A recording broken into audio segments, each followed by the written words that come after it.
Have you ever noticed how easy it is to confuse being good with looking good? We live in an era where virtue has become a showcase. People strive to look kind, generous, conscious, but deep down, they often do good only to feel special, not to ease someone else's pain. The difference between being good and looking good is subtle, but it completely changes the meaning of human action. And maybe, without realizing it, you too have fallen into that trap. True goodness is silent. It doesn't need applause, doesn't need to be seen, doesn't depend on recognition. It happens in the invisible, in the moments no one witnesses. But our time has turned goodness into performance. Donations have become posts, empathy has become an aesthetic, and compassion has turned into social currency. And when goodness is done to be noticed, it stops being virtue and becomes vanity disguised as light. Being good means acting out of love. Looking good means acting for approval. These two intentions may look similar, but they come from completely different places within us. The first comes from the soul. The second comes from the ego.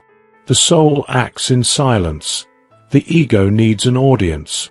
But let's be clear, there's nothing wrong with wanting to be recognized. Every human being longs to be seen.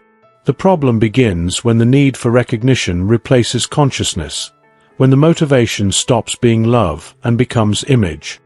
When doing good becomes more about how it looks than what it means.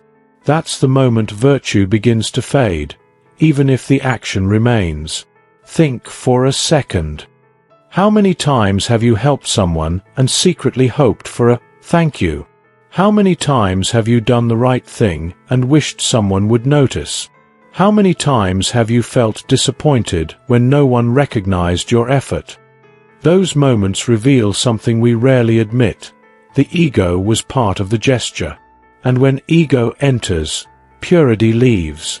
True goodness is selfless, not because it ignores the self, but because it understands that the other is yourself. When consciousness expands, separation disappears. Goodness is not a favor you do, it's an expression of what you are. The wise don't do good because they want to be good, they simply can't act otherwise. But to reach that level of awareness, a person must first learn to see the hidden intentions behind their own virtues. Because sometimes pride wears the mask of morality. Sometimes the need for control disguises itself as help. Sometimes the desire to feel superior dresses up as altruism. The human mind is subtle. It paints beautiful justifications over self-centered impulses. There's a difference between doing good and needing to be the one who did it. The first is love. The second is attachment. And that attachment is dangerous because it turns virtue into vanity. A person believes they are serving, but they are only seeking validation. Imagine a man who donates huge sums to charity. People applaud him, he feels proud, and that pride feeds him.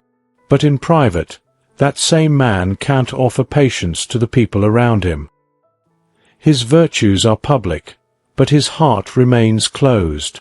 True goodness doesn't need a stage.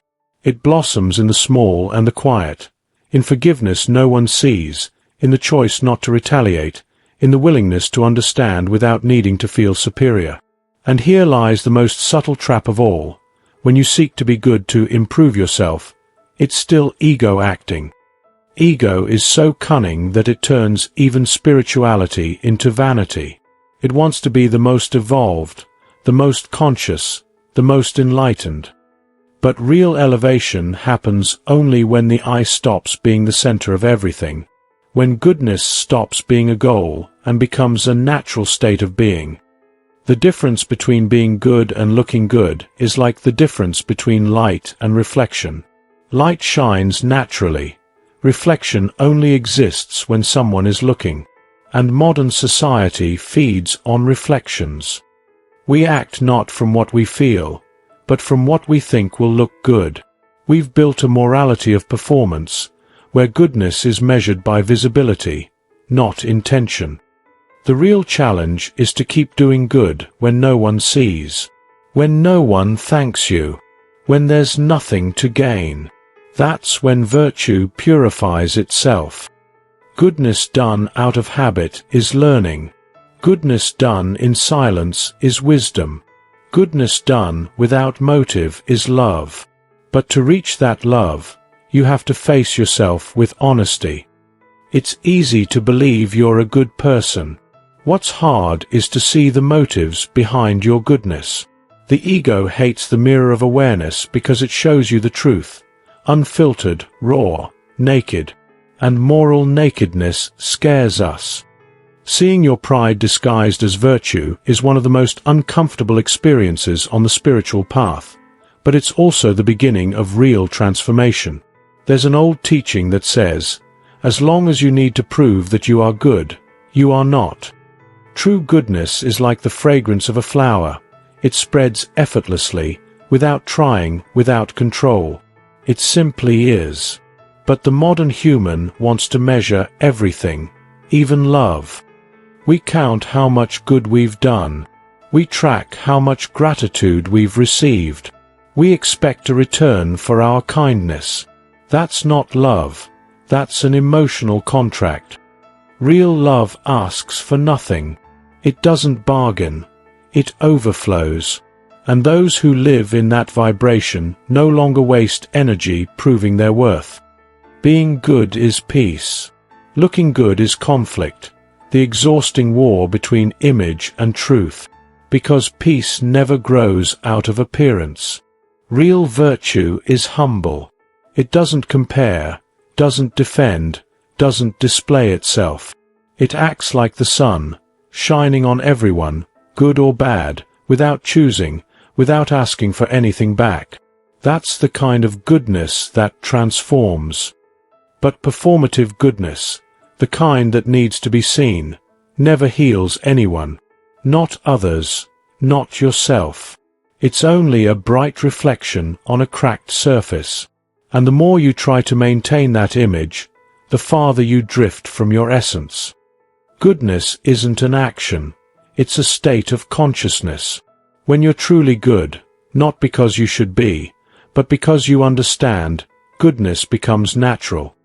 You don't think, I should help. You just do. The wise don't carry the burden of kindness as effort. They act out of unity. They help because the other's suffering is their own. At that level, virtue ceases to be morality and becomes awareness. But to get there, you must strip away the intentions hiding behind your goodness. You must admit, sometimes I help to be seen. Sometimes I forgive to look evolved. Sometimes I stay silent not from wisdom, but from pride. That honesty hurts, but it frees you, because when you finally see yourself without the mask, real love can be born. It rises from the space ego leaves behind when it stops trying to look good. It comes from the silence of someone who no longer needs to prove anything. Being good is doing what's right because goodness is the natural movement of awakened consciousness. It's effortless. It flows. Real goodness is light, not heavy. It doesn't need strategies or speeches. It simply happens. Looking good, on the other hand, is exhausting. It demands control, attention, constant validation. It's a virtue that survives only while there's an audience. And every time the audience leaves, the performer feels empty again. The spiritual ego is the most dangerous of all characters. It believes it has evolved, but it still lives to be admired. It speaks of humility, but secretly wants followers. It preaches love, but gets angry when it's not heard. It teaches detachment, but can't handle indifference. And the hardest part is realizing it lives inside us. It takes courage to admit that we are often not good. We're just practicing. And that's okay. Practice is part of the path.